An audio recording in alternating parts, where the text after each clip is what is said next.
भगवत रसिक जी कहते हैं भोग क्या है? बोले भूत के लड्डू। जो खा रहे हैं वो पछता रहे, जो नहीं खा रहे वो पछता रहे।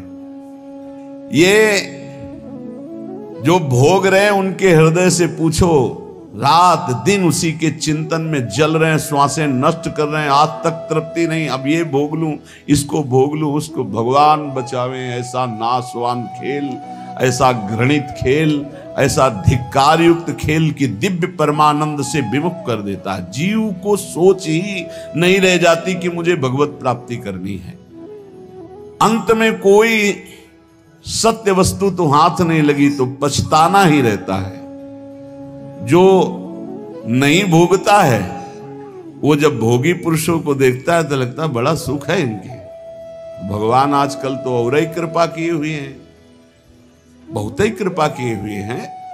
पहले तो मर्यादा से उठना बैठना चलना होता था, अब तो चलना भी ऐसे हो रहा है कि वस्त्र आदि का धारण करने का जो पूर्व पद्धति, उन पद्धतियों का त्याग, चलने की मर्यादा का त्याग, व्यवहार बड़ा ही अपवित्र और अशुद्ध, और जेब में मोबाइल तो वो अशुद्ध दर्शन, अशुद्ध श्रवण, मनमानी चित्त वृत्ति भाग रही संसार की तरफ। ये जो त्याग के मार्ग में चल रहे हैं और ये जो भोगों का आकर्षण बहुत बड़ा भारी ये माया का दुख है, वो समझ नहीं पाता, बस वही चिंतन बना रहता है। और जो भोग रहे हैं वो और भोगों की लालसा में जल रहे हैं। बोले ये माया के भूत के लड्डू दोनों को दुख दे रहे हैं, जो नहीं भोग रहे उनको भी और जो भोग रहे हैं उनको भी। ये जो नहीं भोग रहे हैं इनको कैसे बचना होगा? बोले ये तन से तो छोड़ रहे हैं, मन से ग्रहण कर रहे हैं, इसलिए इनको दोनों ही दुख होए। रसबल छूटे जो विषय तब ही तो सुख होए। राधा राधा राधा राधा नाम सुधा रसम, ये रसबल है। जब नाम जप करोगे तो घृणा हो जाएगी। कौन सा ऐसा स्थान है जो भगवान के नाम रूप लीला धाम से भी अधिक महत्वशाली है? अरे वमन हो जाए ऐसे घृणित अंग हैं, उल्टी हो जाए ऐसे घृणित अंग, बदबूदार अंग, मलमूत्र के भांड इस शरीर को प्रिय, इस शरीर को प्रिय, इसमें सुख। भगवान बुद्धि शुद्ध करे, कृपा करें। नहीं चाहे जितना प्रवचन कर लो, चाहे जितना प्रवचन सुन लो, अगर भजन नहीं है ना तो स्थिति वही होगी। जिनकी आप निंदा कर रहे हो उन्हीं में नाक रगड़ोगे। ये माया का ऐसा विशुद्ध जो जाल है, उससे निकलने के लिए जब तक पूर्ण भगवान की शरणागति नहीं होगी तब तक कोई उपाय नहीं है। नाटक से नहीं निकल सकते। दैवी हेषा गुणमयी मम माया दुरत्तया मामेव ये प्रपद्यन्ते माया में ताम तरन्ति। 50 वर्ष हो जाते हैं फिर भी वही नारकी भोगों की तृष्णा मिटाना कठिन हो जाता है। और जो भगवान की शरण का रास्ता पा गए, कम समय में इस माया पर विजय प्राप्त कर लेते हैं। कह रहे हैं भगवत रसिक जी, भगवान श्री हरि सबके हृदय में विराजमान हैं, पर जब तक भगवान के चरणारविंद का आश्रय लेकर विशुद्ध भक्ति नहीं होगी तब तक कुछ लाभ नहीं मिलने वाला। लाभ क्या है? यही लाभ है इन विकारों पर विजय प्राप्त करना। विरक्त फक्कड़ महापुरुष, किसी की कुछ भी आन कान न रखने वाले। एक बार यमुना जी के पावन पुलिन पर बैठे किसी पद का चिंतन हो रहा था, तो थोड़ी देर बाद आवाज सुनाई देने लगी, प्यारे बहनों और भाइयों, महाराज ऐसे ऐसे। तो हमने कहा टेप चल रहा है क्या? वैसे झांक के देखा तो एक विद्यार्थी भागवत के रिहर्सल कर रहा था। रिहर्सल, प्यारे बहनों और भाइयों, वहां कोई नहीं है, वो केवल सीख रहा है कि मुझे कैसे समाज में बोलना है। ये भगवत शास्त्र सीखने वाली चीजें नहीं। आप त्रिकाल संध्या कीजिए, खूब नाम जप कीजिए और भागवत का शुद्ध श्लोकों का गायन कीजिए। अपने आप भगवान सुखदेव जी आपके हृदय में बैठ करके भागवत का रहस्य विस्तारित करने लगे। अगर हमारा लक्ष्य बना धन, हमारा लक्ष्य बना कि समाज जोड़ करके वासनाओं की पूर्ति, तो इन शास्त्रों का रहस्य हम नहीं जान पाएंगे, नहीं जान पाएंगे। सच्ची मानिए। अपने किसी शिष्य को भागवत की शिक्षा नहीं दी भगवान व्यासदेव जी ने, रचना करके तब तक गुप्त रखा कि इसका अधिकारी चाहिए। जब देखा कि हमें भी आसक्त नहीं है मेरा पुत्र, तो बोले यही है अधिकारी श्रीमद् भागवत का। जब स्वयं पुकार रहे हैं, पुत्रीति तन्मयतया तरवे भिनेदुस तम सर्वभूत हृदय मुनिमान क्रोस्मि, हा पुत्र, लेकिन भगवान सुखदेव जी पीछे मुड़कर ने बड़ी प्रसन्नता हुई कि श्रीमद् भागवत का अधिकारी मेरा यही पुत्र है। पर वो अनासक्त है, मेरा ही रूप लौट के नहीं देखा, अपनी मां का रूप नहीं देखा, तो ये रूप लीला का गान क्या करेगा? ये तो स्वयं बोध संपन्न है। सुकोहम वृक्षों से निकलने लगा है तन्मयता में, तन्मयतया जीव ही तन्मयता, तो हर वृक्ष से निकलने, सुकोहम मैं सुखदेव हूं, मैं सुख। इतनी ऊंची स्थिति का ब्रह्मबोध संपन्न महात्मा काहे को भागवत याद करेंगे? एक श्लोक रूप माधुरी का कान में पड़ा, बरहा पीडम नटवर बपु, आसक्त हो गए श्री सुखदेव जी।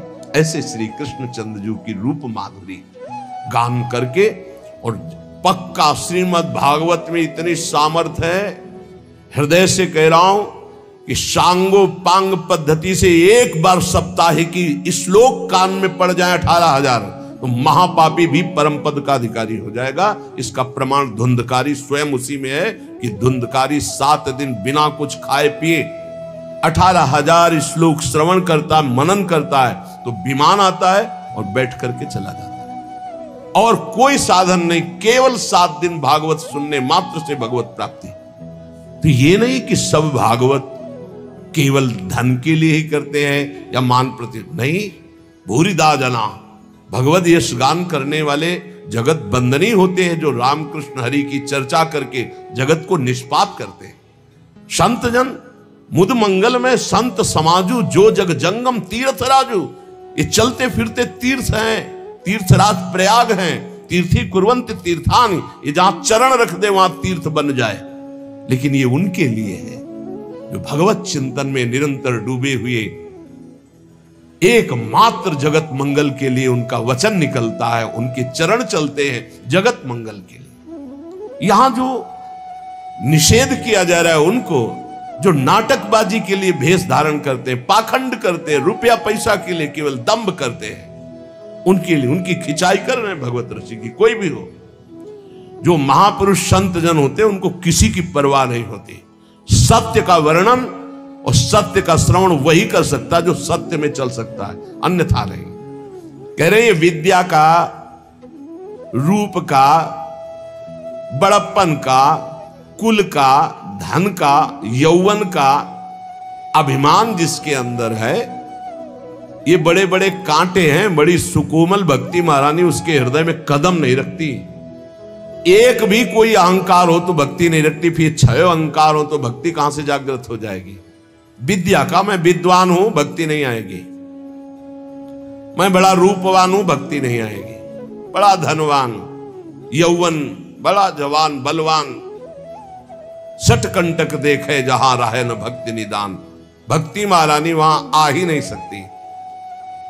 विद्या आदि पर अहंकार करने वाले व्यक्ति का सारा खेल केवल नट का खेल होता है। जैसे नट प्रदर्शन करके लोगों को रिझाता है, ऐसे ही जैसे नगर नारी कहते हैं वैश्या को, जैसे वैश्या पूरा श्रृंगार करती है सब, तो अपने पति को रिझाने के नहीं, लोगों को फंसाने के लिए, ऐसे ही विषयी मनुष्यों को रिझाकर उनके हाथ से धन आदि, लाभ आदि की आकांक्षा रखने वाले ये भरतार श्री हरि को रिझाने के लिए नहीं करते, ये विषयी पुरुषों को रिझाने के लिए।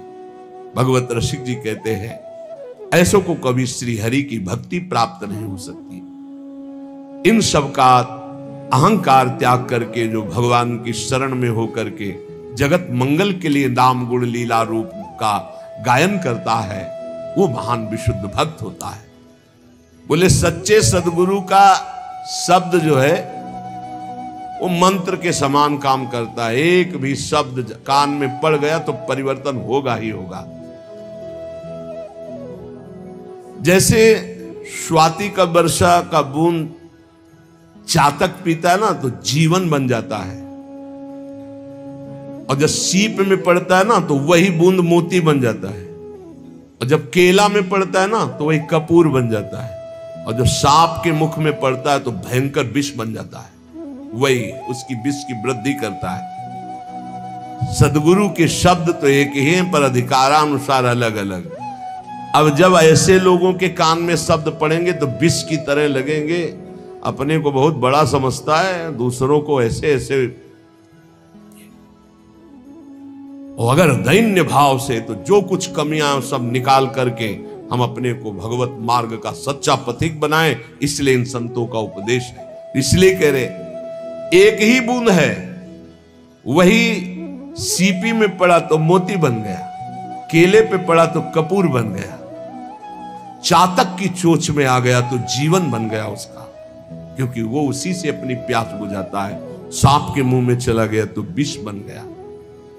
सच्चे सदगुरु का जब शब्द निकलता है तो मंत्र की तरह काम करता है, बाण की तरह, अमोघ बाण बेध देता है, अंदर की कच्चाई को भस्म करके सच्चा बना देता है। अगर शिष्य के हृदय रूपी सीपी में वो शब्द टिक जाए और वो सकुचा करके अपने सारे दोषों को अंदर जो देख रहा है, धिक्कार है हमारे अंदर ऐसे दोष हैं, इनको मैं त्यागूंगा, गुरु चरणों के बल से मैं निर्विकार बनूंगा। बोले जे ही उसके हृदय में वैसी बात तो मानो सकची रूपी मीन का टक्कर लगा तो वो दिव्य मोती बन गया। मोती दिव्य तेजो में प्रियालाल के भाव को प्राप्त हो गया। भाव रूपी मोती, भावोत्सवेन भजतामरस कामधेनु। अगर सजाती साधु संग ना मिले, गुरुदेव की बात पर पूरी श्रद्धा ना हो पावे, तो वो शब्द शब्द मात्र रह जाता है, अलग प्रभाव दे देता है। वो गए थे सत्संग में, सबको ललकार रहे थे, सबको ललकार। ये गया सांप के मुंह में, सांप के मुंह में विष बन गया और वो विष उगल रहा है। अरे अपने को तो महापुरुष समझते हैं, दूसरे को घास फूस समझते हैं। हमने सुना था प्रवचन में, कुछ रहे और वो बूंद गया। महापुरुषों के वचन हैं, वही वचन श्रद्धालु के हृदय में गए तो भाव रूपी मोती बन गए। वही वचन अश्रद्धालु, ऐसा नहीं है, भगवान सब पर कृपा करते, कभी कभी अश्रद्धालुओं को भी सत्संग मिलता है। चाहे जितना अमृत पियाओ, सांप के मुंह में जाके विषय बनेगा वो, और कुछ नहीं बनेगा। वो सत्संग में बैठे केवल ये सुनते हैं कि कौन सा पॉइंट मिले जिसका हम निगेटिव भाव प्रस्तुत कर सके, वो कौन सा पॉइंट मिले जिससे मेरा जीवन सुधर कर भगवान में लगे। ऐसे भाव वाले नहीं होते। खलौ करें भली पाई सुसंगु, मिटे न मलिन स्वभाव भंगु। भगवत रसिक जी कहते हैं, जब कोई अपने गुरुदेव का अनन्य होता है, बधू जैसा, जैसे बहू नहीं होती, बस पहले के भाव थे, मेरा पति मेरे लिए भगवान है और जिस घर में मैं आई ये मेरे भगवान का मंदिर है, अब इस डेहरी पे ही मेरे प्राण समर्पित है। ये पहले की बधुओं का दृढ़ नियम। बोले ऐसे हैं, मेरे गुरुदेव मेरे सर्वस्व है, बस ये डेहरी जो इनके चरणारविंद की रेखा से युक्त है, यही मेरे लिए परम धाम है। इनके उपदेश ही सब शास्त्रों का सार है, बस जो पकड़ लिया सो निपट गए, माया से निपट गए। बोले जो ये रसिक अनन्य गुरुदेव के हो जाते हैं, बधू हृदय वाले होते हैं। इनके हृदय में अपने आप गुरुदेव की जो विशुद्ध भाव भई भक्ति है उसका ट्रांसफर हो जाता है, वो अपने आप वहां आधान हो जाता है। सच्चे गुरु का शब्द जाकर उसके हृदय में प्रेम रूपी भाव रूपी गर्भ प्रकाशित कर देता है, यही हृदय में भगवान प्रकाशित हो जाते हैं। बोले जो स्वार्थ रस है, विषय का पोषण करता है, तो नवधा भक्ति का नाटक करता, सच्ची भक्ति उसके हृदय में जागृत नहीं हो पाती। विशुद्ध भगवान की प्राप्ति के मार्ग वाले संतों का संग पा जाते हैं। श्री हरि भक्ति रूपी परम निधि उन्हीं संतों के पास है जो विशुद्ध भाव में है। ये अहंकार और ममता युक्त जो हैं, ये उस भक्ति की छाया भी नहीं छू सकते। नहीं?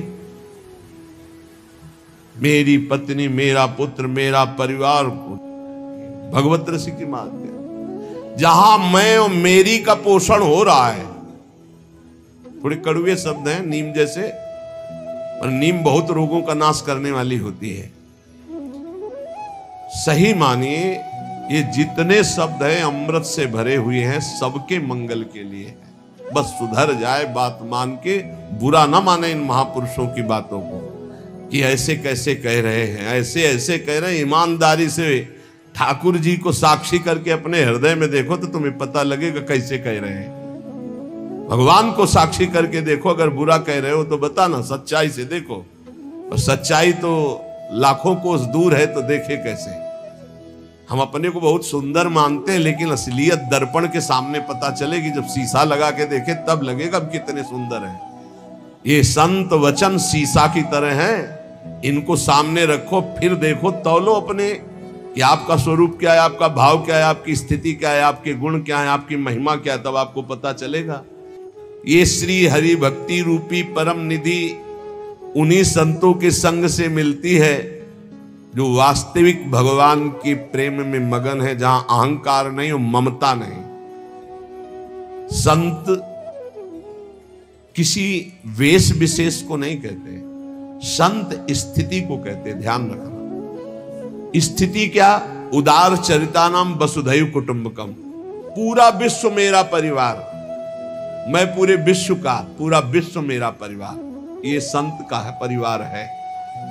और जहां 5-6 लोग हमारे परिवार के, शेष सब बाहरी, वो मैं, मेरी, तय, तेरी भक्ति नहीं, इसका नाम माया है। मैं और मोर तोर तय माया, जेहि बस कीन्हे जीव निकाया। बड़ा विचित्र खेल है। मैं मेरी का पोषण हो रहा है, मैं और मोर तोर तय माया। मैं मेरी का पोषण हो रहा है, उपदेश हो रहा है माया त्याग का। जिनके मन में मैं और मेरी अर्थात अहमता और ममता है, वो भगवान की भक्ति की छाया को भी नहीं छू सकते। ये अहमता ममता जग में है दुखदाई, ये जब श्री जी की ओर लगे तो होत परम सुखदाई। बड़ा विचित्र खेल है, बहुत समझने की जरूरत है।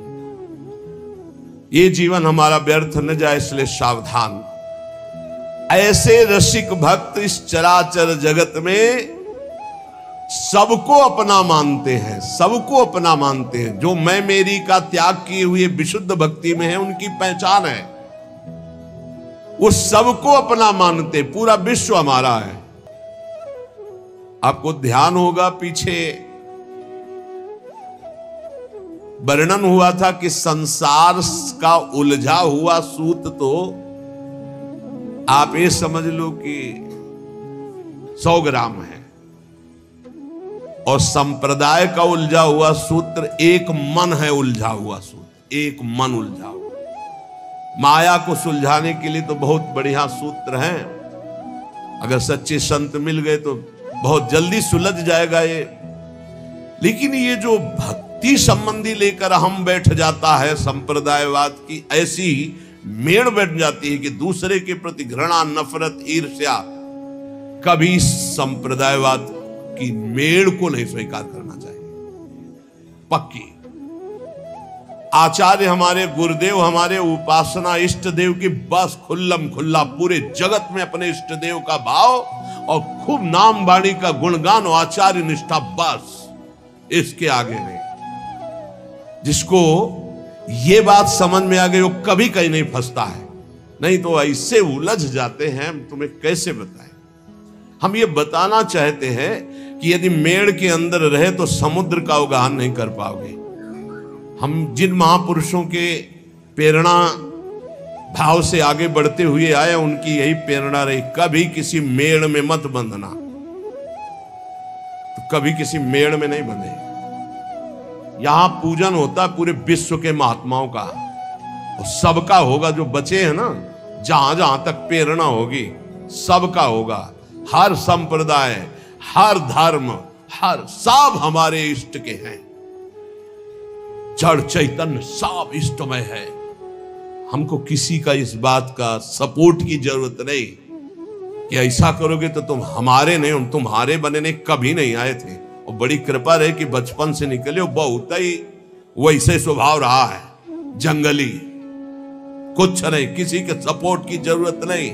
बचपन से जिस स्वभाव से निकले और जिस भाव से निकले, जो समेटता चला रहा उसी के लिए जीवन है, किसी मेड़ के लिए नहीं। किसी मेड़ के लिए जीवन नहीं है। कभी किसी तालाब को अपना ध्येय नहीं माना, समुद्र को माना है। समुद्र से ही आकर्षण होकर बरसता, तालाबों का पोषण होता है। समुद्र है श्री भगवान, वही है सब रूपों में। अब इस खोपड़ी में और कुछ समझाने की किसी की ताकत नहीं कि और समझ में आ, वही है। हम मानते हैं, हम उनको नहीं देख पाते, लेकिन शास्त्र कहता वही है, बस दूसरा कोई नहीं, दूसरो न कोई पक्का। भगवत रसिक जी कह रहे, चराचर सारे जगत को जो अपना मानता है वही सिद्ध संत है, वही भगवान का प्रियजन। कुछ और समझ में आने वाली बात, कौन हमारा नहीं। अब हमारे आचार्य की आज्ञा, ये क्रूरापि पापिनो, जो क्रूर है, पापी हैं, जो सताम संभाष्य, जो महापुरुषों से भाषण करने योग्य भी नहीं है, वो स्वराध्य बुद्धिर्मम, मेरे राधा वल्लभ लाल है। बात बन गई। जो सर्वम खलमिदम ब्रह्म ने नानास्ति किंचन वेद कहता है, वही आचार्य चरण कहते हैं, बस मुझे आचार्य की बात माननी, फिर पीछे नहीं, सीधे आचार्य की बात माननी। विश्वंभर सब जग आभास, जस वर्णो हरिवंश विलास। हमारा हरिवंश विलास कैसा है? विश्वंभर सब जग आभास। ये बहुत कृपा हुई, बहुत कृपा हुई, जो मेड़ में नहीं बांधा। व्यास नंदन जगत आधार, जगमगत जग जस सब जग बंदनी, जग भय विहंडन, जग शोभा, जग संपदा, जग जीवन, सब जग मंडन, जग मंगल, जग उद्धरण, जग निधि, जगत प्रशंस, चरण शरण सेवक सदा सु, जय जय श्री हरिवंश। ये है स्वरूप, बोलो ये है स्वरूप। मेड़, दीवाले, लड़ाई झगड़ा, निंदा स्तुति कहां इसमें? नहीं मानना, नहीं मानना, किसी वाद विवाद को नहीं मानना, किसी मेड़ को नहीं मानना। बाढ़ आने दो, सब बह जाएगा, एक ही रहेगा, केवल एक। बाढ़ आने दो, अंदर की बाढ़ आने दो, केवल एक रहेगा, जमुना ही जमुना, जिधर देखो जमुना ही जमुना। बाढ़ आने दो, प्रेम की बाढ़ आने दो। जीव सरिता सावन जलुमगत सन्मुख सिंध सिधारे, जीव नादे मन दिए कुरंगन प्रगट पार धी मारे। ये हमारे आचार्य की वाणी, प्रीति न काहू की कान विचारे, सर्वत्र सम अवस्था में एक परमात्मा विराजमान। किंतु ये मैं मेरी का पोषण करने वाले इस बात को नहीं स्वीकार करते। बहुत विचित्र खेल है, बहुत विचित्र खेल। नहीं समझाया जा सकता किसी को, अपने समझने के लिए केवल है परमार्थ। जो सांसारिक व्यवहार, जागतिक प्रेम, इससे अलग होकर भागवतिक भाव से संपूर्ण चराचर जगत को श्यामा श्याम का रूप देखकर उनके नाम रूप गुणगान में मगन है, वही रसमय क्षेत्र में प्रवेश पाते हैं, लाडली लाल को दुलार कर पाते हैं। जब भक्तों के जीवन सी युगल सरकार की रसमयी भक्ति में प्रवेश पाते हैं तो तीनों गुणों का स्पर्श खत्म हो जाता है, त्रिगुणातीत स्थिति। वही श्री श्यामा श्याम के प्रेम रस को पाते हैं, जहां ना कुछ अच्छा है ना बुरा है, और जैसा श्यामा श्याम सहाते हैं वो सब सहते जाते हैं। प्यार तो तब होता है जब फुटपाथ पे पड़ा और कोई उठाने वाला ना हो, उसे प्यार कहते हैं। उठा के ऊपर रख दिया, सब प्यार करें, उसे प्यार थोड़ी कहते हैं। श्याम सुंदर जो सहावे सहे, और श्यामा श्याम के गुण गावे, और किसी को अपना ना माने, सबको श्यामा श्याम में माने, बस। पूरी जिंदगी हो गई, कभी किसी ने राखी नहीं बांधी। डिब्बा और राखी कभी नहीं बंधी, यहीं रहते हुए अब क्यों बंधी? यही बातें हमको थोड़ा कम अच्छी लगती है। राखी तो तब जब रोटी मांगने के लिए नहीं मिलती थी, तब कोई बात नहीं, आओ भैया जी। हमें लगे कि कोई मुझ जैसे नीच अधम को भी प्यार करता है। आपका प्यार कोई प्यार है? नहीं नहीं, उसको नहीं मानते। इसलिए श्याम श्यामा के सिवा कहीं अपनापन करोगे बांधे जाओगे। हुकुम करो, इतना बड़ा प्रचार। हम देखो फक्कड़ बाबा जी हैं, ओखली में सर डाल दिया, कूटने का भय नहीं रहता, मरे को क्या मान। हम इसलिए कहते प्यार केवल प्रभु से नहीं तो धोखे के सिवा कुछ नहीं मिलेगा। और प्रभु का प्यार श्री गुरु चरणों के उनके शब्द से प्रकाशित होता है। वो जो मिला मंत्र बस उसी में अपनी चित्त वृत्ति लगा दो। बाहरी व्यवहार तो सिर्फ स्वार्थ का व्यवहार होता है, स्वार्थ नहीं तो कोई पूछने वाला नहीं, कोई पूछने वाला नहीं। संसार का सच्ची बात मान लीजिए, अगर आपको हमारी बात कान तक पहुंच रही हो, हृदय तक पहुंच रही हो, तुम बहुत धोखे में हो जो लग रहा है कि तुम्हें कोई प्यार करता है। जो पहले प्यार करते थे वो आज भी प्यार करते हैं, वो कल भी करते रहेंगे। उनका नाम है श्यामा श्याम, उनका नाम है केवल श्यामा श्याम। जब कोई नहीं मिला था तब भी वो थे। ध्यान देना, हम इसीलिए जब घर से निकाला था तो कौन था? श्यामा श्याम प्रभु। कदम बढ़ाए थे तो कौन था साथ? प्रभु। जब गुरु से मिलाया तो कौन था? प्रभु। जब गुरु ने उपदेश किया तो कौन थे? प्रभु। वहां से हटा के काशी की यात्रा कराई? प्रभु। काशी में कौन था? प्रभु। काशी से वृंदावन कौन लाया? प्रभु। वृंदावन में हाथ कौन पकड़ा? प्रभु। अब कौन चला रहा? प्रभु। जाना कहां है? प्रभु के पास। ये इनके सिवा कोई है कौन? प्रभु ही प्रभु। प्रभु से अलग कुछ दिखाई दे तो बस फिर नहीं मानना, फिर मैं मेरी का संबंध नहीं रखना। बस इसी बात से हटना है, इसी बात को काटना है कि कुछ मेरे पास है, इसको देखकर अगर दुलार किया जाता है तो मैं उसे प्यार नहीं मानता। जो मेरे को प्यार करता है वो केवल सदगुरु और इष्ट है, बस। सदगुरु और इष्ट, बस, इसके अलावा नहीं। वो सदगुरु तत्व, गुरुदेव ने जो नाम दिया, मंत्र दिया, बस उसी को पकड़ लो। व्यवहार को मत पकड़ना। व्यवहार में फिर मैं मेरी तय तेरी का प्रवेश हो जाएगा। और डरो मत। भगवत ऋषि जी कहते हैं किसी भी स्थिति में धाम को छोड़ो मत। आप अपने जिस मार्ग में हो किसी भी स्थिति में डगमगाओ मत। काहे को किसी के आगे गिड़गिड़ाते हैं। भाग्य में जो कुछ लिखा है, दुख सुख इस शरीर के साथ जुड़ा है, तुम जहां जाओगे वही तुम्हें भोगना पड़ेगा। मत भागो, मत किसी के आगे हाथ जोड़ो इस बात के लिए कि तुम मेरा सहयोग कर दो। जब तुम उसके भरोसे में पड़े रहोगे तो वो हाथ जोड़कर तुम्हारे पास आएगा, क्योंकि वो तुम्हें प्यार करता है। वही केवल प्यार करता है। सच्ची मानना, ये जीवन भर की आपको बात कहते हैं, किसी को अपना मत मान लेना। अंदर से अपना केवल प्रभु को मानना। वही उठाता है, गिरे हुए को वही उठाता है। नहीं, गिरे हुए की तरफ कोई नहीं देखता। उठे हुए को गिराने की चेष्टा भले कोई कर दे, या उठे हुए से हाथ मिलाने की चेष्टा कर दे, गिरे हुए को कोई नहीं पहचानता। आप पहचाने नहीं हमें जी, हम तो नहीं जानते। हम वही हैं, वही अमुक अमुक अमुक। पहले की पहचान अब की पहचान कोई महत्व नहीं रखती। पहचान प्रभु के संबंध की रखती है। हमारी बात आप लिख लेना दिमाग में। अगर तुमने किसी को अपना माना तो रोना पड़ेगा, बाद में रोना पड़ेगा। तुम्हारे भाग्य में जो दुख सुख लिखा है वो कोई मेट नहीं सकता, तुम्हें भोगना है। इसलिए किसी के आगे गिड़गिड़ाने की जरूरत नहीं। जिस समय जो दवा उनको भेजनी है, जो डॉक्टर भेजना, जो व्यवस्था भेजनी है, हम खूब देख रहे हैं, कदम कदम पे देख रहे हैं। हर बात आप कहोगे कि आप बाबा जी इसलिए आपकी व्यवस्था होती है। नहीं, जो भगवान को गाली देते हैं, भगवान को नहीं मानते हैं, उनकी भी व्यवस्था हमारे भगवान करते हैं। ऐसे उदार हैं, देख लीजिए आप।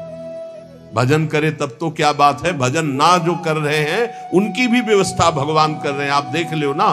नहीं, पापियों के एक सेकंड में सब पूरे भारत या विश्व में दिल फेल हो जाए, खत्म हो गया ना पाप। वो जानते हैं पापी कौन है, एक क्षण में दिल फेल कर दे, लेकिन नहीं करते। वो सबको सुख प्रदान, उनका स्वभाव है मंगल भवन मंगलहारी, सुख प्रदान करना।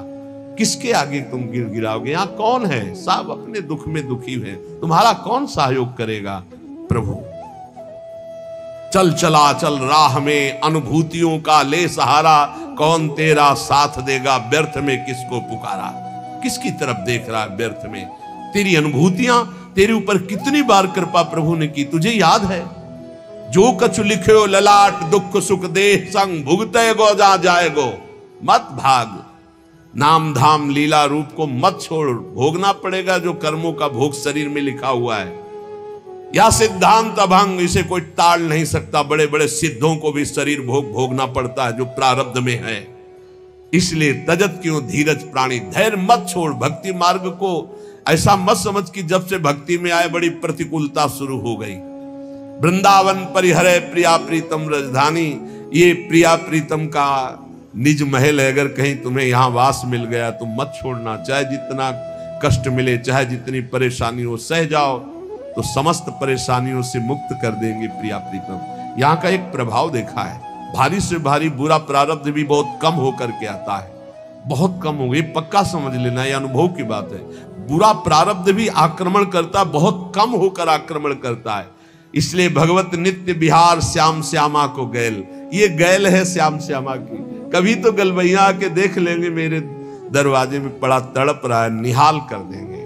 पर केवल श्याम श्यामा का आश्रय लो और भगवत प्रेमी विशुद्ध भक्तिमान रसिकों का संग करो।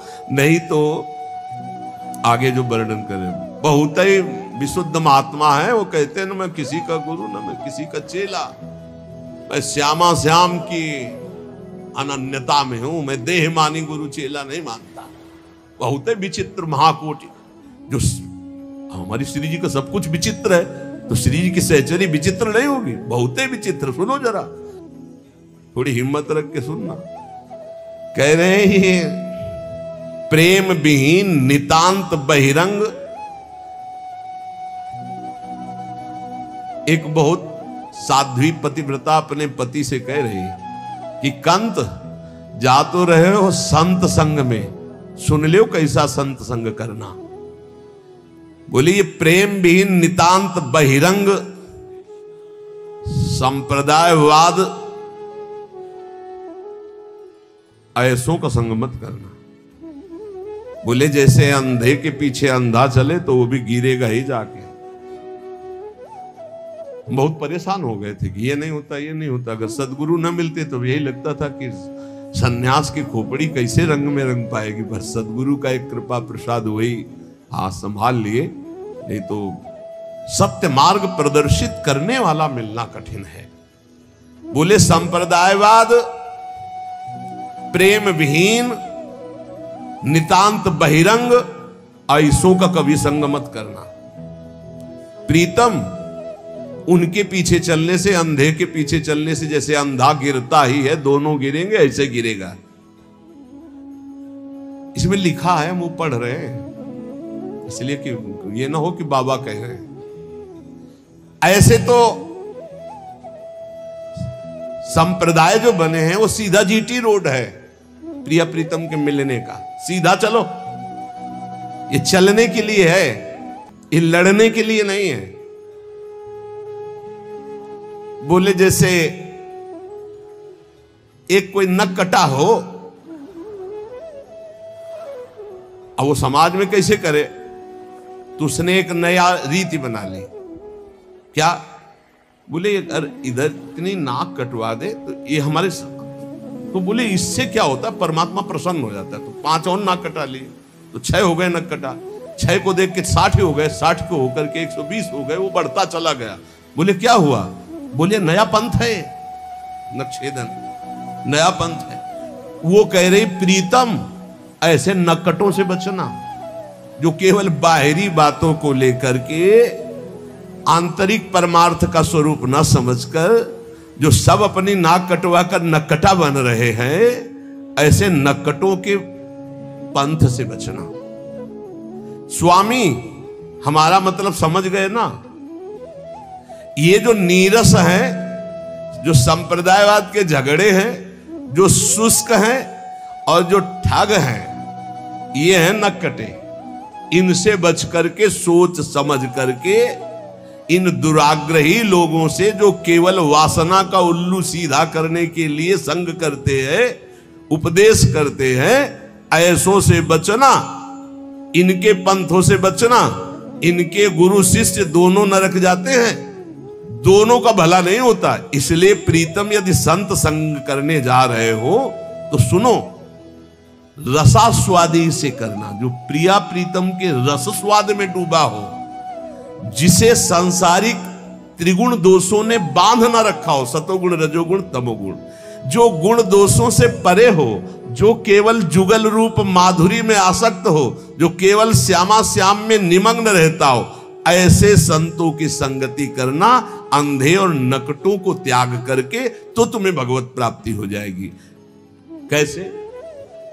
जिनके संग मात्र से हमारे हृदय में श्यामा श्याम के सीधे अनुराग रंग की बातें, बहुत घुमा के रुपया पैसा भोग सामग्री नाना प्रकार के पदार्थ प्रतिष्ठा आदि की चाह, ये सब भ्रम है। हम आपसे खुली बात कहते हैं, दान पुण्य एक मार्ग है,